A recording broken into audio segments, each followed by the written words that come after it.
दादा कशासाठी आलं? आम्ही मोर्चासाठी आलोय. ओके, कसला मोर्चा आहे? आम्हाला डीपी रोड आरक्षण हक्काचं रद्द झालं पाहिजे आणि प्रॉपर्टी कार्ड हक्काच मिळालं पाहिजे आम्हाला. याच्यासाठी आम्ही मोर्चात आहे. कुठल्या भागातून आला?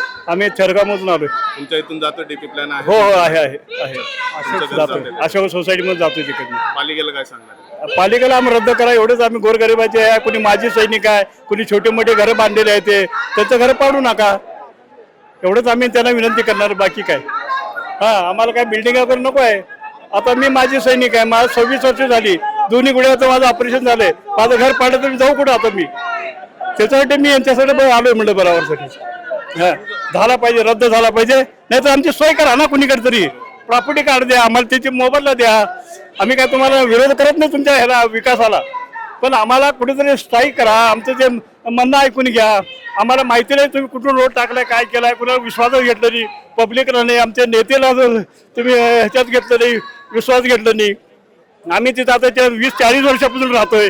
तुम्ही कधी जर सांगितलं नाही हा रस्ता जातो, आम्ही ते जागा घेतली नसती, बांधली नसती तिथं. आता आम्ही घेतलं, 2 मजली बांधणी केली, राहायला हक्काचं करतोय. आम्ही काय करणार आता? मी माजी सैनिक आहे, माझं घर पडल्यानं मी कुठे जाऊ आता? ते दोघं पण आम्ही माजी सैनिक आहे.